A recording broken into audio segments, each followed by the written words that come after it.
মন্ডল আমার ইউটিউব চ্যানেলে প্রত্যেককে স্বাগত জানাই। আজকের আলোচনা বিষয় রবীন্দ্র নাটক এবং সেই নাটকগুলি রবীন্দ্রনাথ কোথায় বসে লিখছেন।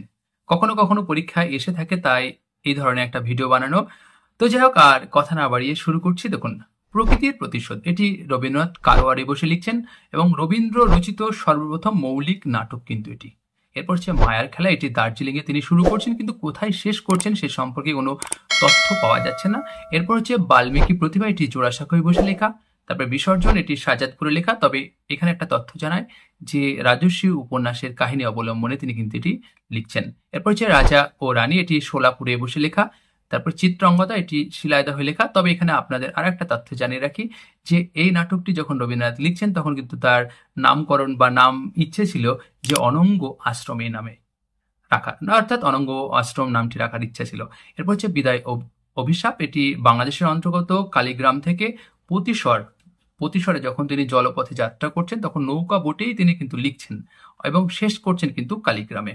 এরপর হচ্ছে গোড়াই গলদ, এটি শিলাইদহ রচনা সূত্রপাত এবং শেষ সম্ভবত শিলাইদহ, কারণ রবীন্দ্রনাথ 59 সংখ্যক যে পত্র, সেই পত্রে তিনি জানাচ্ছেন যে কাল আমার নাটকটাকে শেষ পৌঁছে দেওয়া সমাপ্ত করেছি।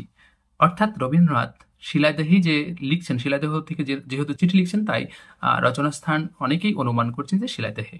এরপর হচ্ছে মালিনী, এর রচনা কাল সম্পর্কে বা রচনা যে স্থান সম্পর্কে কোনো সঠিক তথ্য পাওয়া যায় না। তবে চারুচন্দ্র বন্দ্যোপাধ্যায় তিনি বলছেন যে রবীন্দ্রনাথ যখন উড়িষ্যায় ছিলেন তখন এই উড়িষ্যায় বসে তিনি এই নাটকটি রচনা করছেন। এরপর হচ্ছে বৈকুণ্ঠের খাতা, এটি সম্ভবত কলকাতায় বসে লেখা। তবে এই বৈকুণ্ঠের খাতার সম্পর্কে একটা তথ্য যে রবীন্দ্রনাথ খামখেয়ালি সবার জন্য কিন্তু এটি লিখছেন।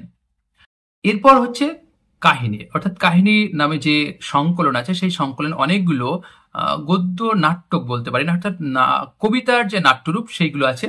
যেমন সেইগুলো কোথায় বসে লিখছেন সেগুলো একটু দেখে নিই। যে গান্ধারীর আবেদন, এটি লিখছেন শান্তিনিকেতনে বসে। পতিতা, এটি লিখছেন উড়িষ্যার জলপথে। তিনি যখন মোতাই নদীতে বোটে তিনি যখন বসে আছেন সেই বোটেই তিনি লিখছেন। তারপরে ভাষা ও ছন্দ, এটি শান্তিনিকেতনে লেখা। তারপরে যে সতী, এটি উড়িষ্যা থেকে যখন জলপথে তিনি কলকাতায় ফিরছেন, সেই ফেরার পথে তিনি এই নাটক লিখছেন। আর নরকবাস, এটি কিন্তু শান্তিনিকেতনে।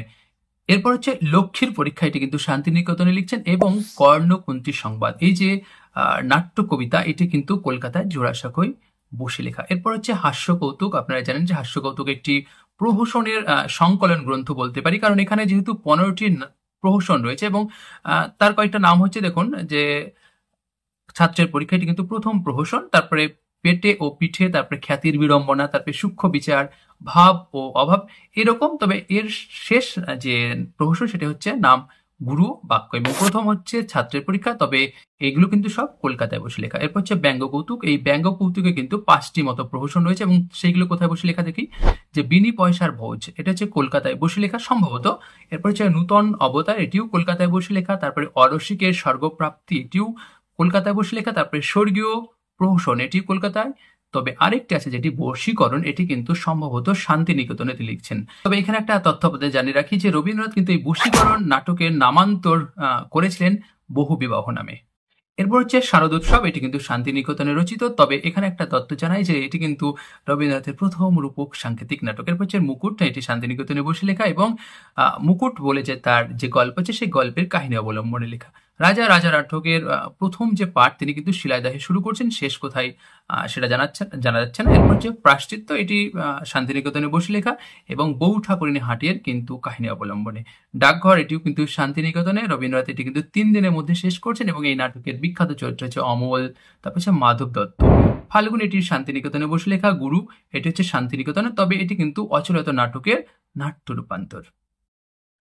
এরপর আমরা দেখে নেব অরূপরতন, এটি কিন্তু শান্তিনিকেতনে বসে লিখছেন। তবে এটি কিন্তু রাজা নাটকের নাট্য রূপান্তর। তারপরে ঋণ শোধ, এটি শান্তিনিকেতনে, এটি কিন্তু শারদোৎসব নাটকের নাট্য রূপান্তর। মুক্তধারা, এটি কিন্তু শান্তিনিকেতনে বসে লিখছেন এবং এটি কিন্তু তার যে নাটকটি তিনি চাইছিলেন এই নাটকটির নামকরণ তিনি পথ রাখবেন। তো যাই হোক, এটি পাশ্চাত্য নাটকের নাট্য রূপান্তর, তবে নাম ভেবেছিলেন কিন্তু পথ। এরপর হচ্ছে বসন্ত, শান্তিনিকেতনে বসে লিখছেন। শান্তিনিকেতন বিশেষ করে সুরুলের যে কুটি বাড়িতে যে বৃক্ষ আছে, সেই বৃক্ষের উপর যে বাড়ি, সেই বাড়ির উপর বসে তিনি এটি লিখছেন।